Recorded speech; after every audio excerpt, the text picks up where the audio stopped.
Dear friends, C plus plus programming lecture series के lecture 1 part 4 में आज हम जानेंगे और डिस्कस करेंगे आइडेंटिफाई वेरिएबल कांस्टेंट और कीवर्ड्स के बारे में कि C plus plus programming language में आइडेंटिफायर वेरिएबल्स कांस्टेंट्स और कीवर्ड्स क्या क्या एप्लीकेशन है और कैसे हम इनको अपने प्रोग्राम्स में यूज़ कर सकते हैं। Identifiers are use to refer the name of a variable. Basically जब कभी भी हम वेरिएबल्स को डिक्लेयर करते हैं अपने प्रोग्राम में तो उनके नाम को रेफ़र करने के लिए आइडेंटिफायर्स का यूज़ करते हैं। ये सभी आइडेंटिफायर्स जो भी हम यूज़ करते हैं यूज़र डिफाइंड होते हैं और यूज़र कोई भी सुटेबल नेम यूज़ कर सकता है at the time of declaration of a variable.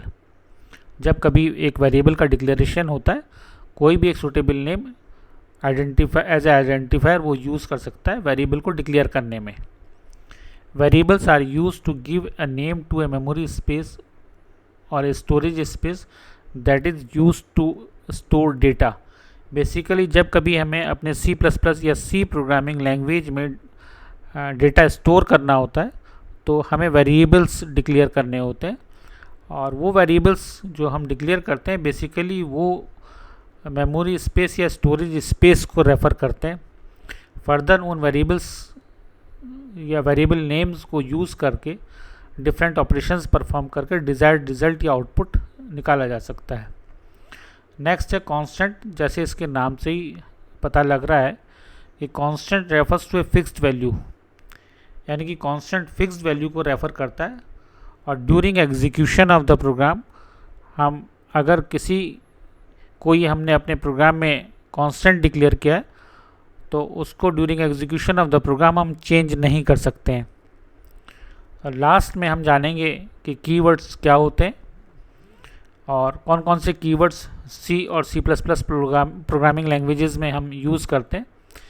Keywords are basically are predefined words and they have fixed meaning और इन कीवर्ड्स के मीनिंग्स को हम चेंज नहीं कर सकते।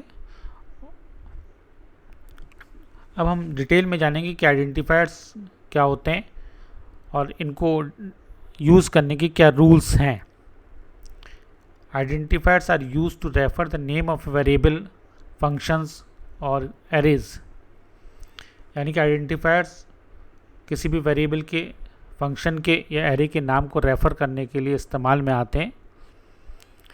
ये यूज़र डिफाइंड होते हैं और जब कभी भी हमें किसी वेरिएबल, फंक्शन या एरे का नाम डिक्लेयर करना होता है या वेरिएबल्स, फंक्शन या एरे को डिक्लेयर करते हैं तो एक सुटेबल आइडेंटिफायर का यूज़ करके हम अपने वेरिएबल्स, फंक्शंस या एरेज को डिक्लेयर कर सकते हैं। इसको यूज़ करने के कुछ रूल्स हैं। जैसे रूल नंबर 1 है कि फर्स्ट लेटर कैरेक्टर होना चाहिए, स्मॉल ए से जेड तक, और कैपिटल ए से जेड तक कोई भी लेटर हम यूज़ कर सकते हैं। नेक्स्ट रूल है must consist of only letters including underscore. हम लेटर्स का यूज़ कर सकते हैं और अंडरस्कोर को, अगर हम कोई किसी वेरिएबल का नाम, नंबर ऑफ कैरेक्टर्स उसके नाम में ज़्यादा हैं तो हम अंडरस्कोर का भी यूज़ कर सकते हैं। आगे एग्जाम्पल से हम समझेंगे कि अंडरस्कोर का यूज़ कैसे करते हैं। मैक्सिमम लेंथ है 31 कैरेक्टर्स को यूज़ कर सकते हैं। वाइट स्पेसेस और स्पेशल कैरेक्टर्स नॉट परमिसिबल है। Keywords can not be use as identifier, क्योंकि पहले ही हमने अभी पढ़ा है कि जितने भी कीवर्ड्स हैं वो सभी रिजर्व वर्ड्स भी हैं, उनके स्पेसिफिक मीनिंग्स हैं, तो कीवर्ड्स को भी हम एज आइडेंटिफायर्स यूज़ नहीं कर सकते हैं। ये कुछ एग्जांपल्स हैं आइडेंटिफायर्स के, जैसे small A, capital A, name, student underscore name. तो इस ढंग से हम अपने आइडेंटिफायर्स का यूज़ करके वेरिएबल्स को डिक्लेयर करते हैं। नेक्स्ट है variable are use to give a name to a memory और storage space that is use to store data. Basically अगर हमें मेमोरी स्पेस में कोई मेमोरी स्पेस ऑक्यूपाई करना होता है तो हम वेरिएबल्स डिक्लेयर करते हैं अपने सी प्लस प्लस प्रोग्राम्स में और फर्दर उन वेरिएबल्स को यूज़ करके हम उन वेरिएबल मेमोरी स्पेसेस में स्टोर्ड डेटा में मैनिपुलेशन या डिफरेंट ऑपरेशंस परफॉर्म करके डिज़ायर्ड रिजल्ट या आउटपुट निकाल सकते हैं।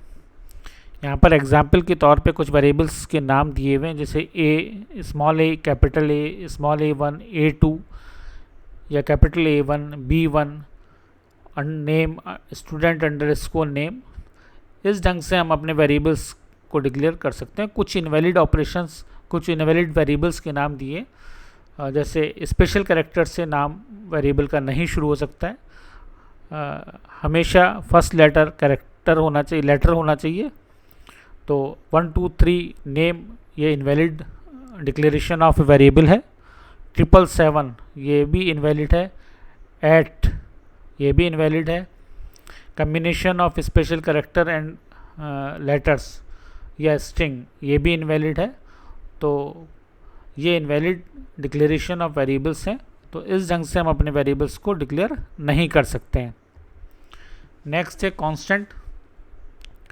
जैसा ऑलरेडी ही हम डिस्कस कर चुके हैं, constant refers to a fixed value, यानी कि अगर हम अपने प्रोग्राम में किसी वेरिएबल या आइडेंटिफायर को कुछ फिक्स्ड वैल्यू डिक्लेयर कर रहे हैं, तो further during execution of the program that particular variable value can not be change, यानी कि उस वैल्यू को हम during execution of the program change नहीं कर सकते हैं।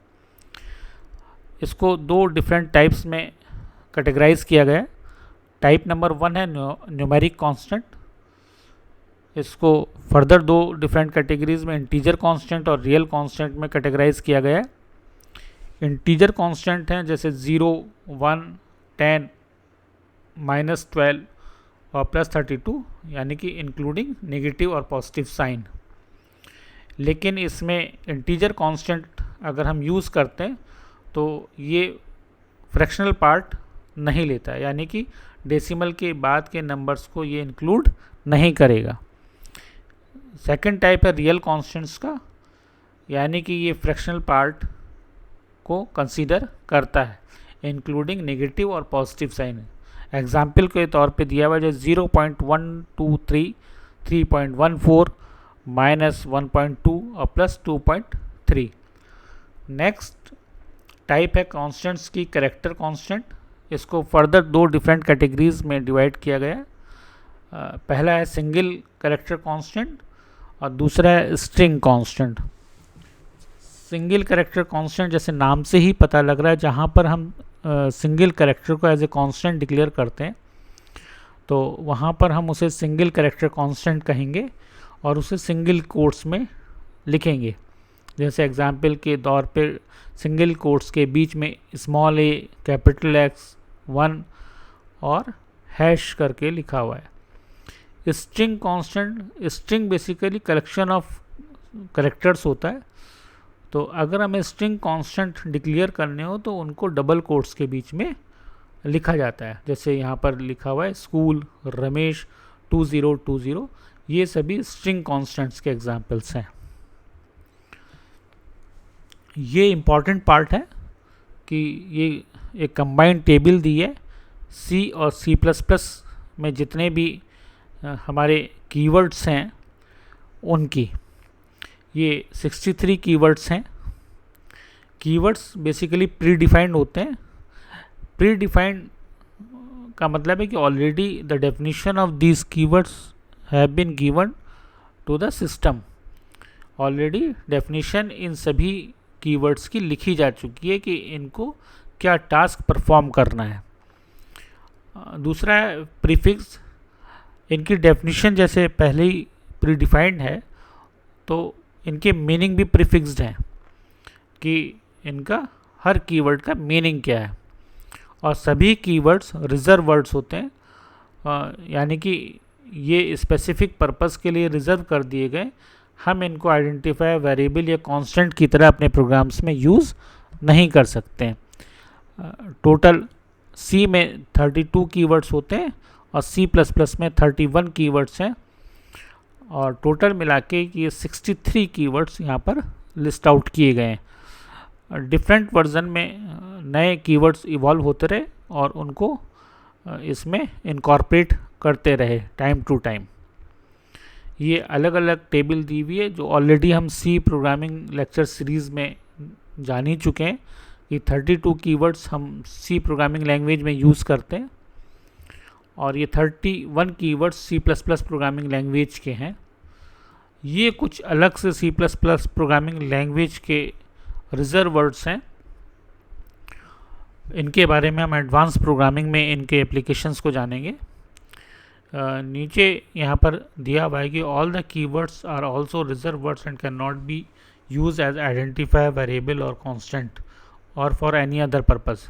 यानी कि किसी भी कीवर्ड्स को जो सी या C plus plus programming language में प्री डिफाइन कर दिए गए हैं, प्री डिफाइंड हैं, उनको आइडेंटिफायर वेरिएबल या कांस्टेंट की तरह हम इस्तेमाल या किसी और पर्पस के लिए अपने प्रोग्राम्स में यूज़ नहीं कर सकते हैं। तो अगर आपको ये लेक्चर अच्छा लगा हो तो ज़रूर इसको अपने फ्रेंड्स के साथ शेयर करें। तो आज के लेक्चर में इतना ही था। Thank you very much, thanks a lot.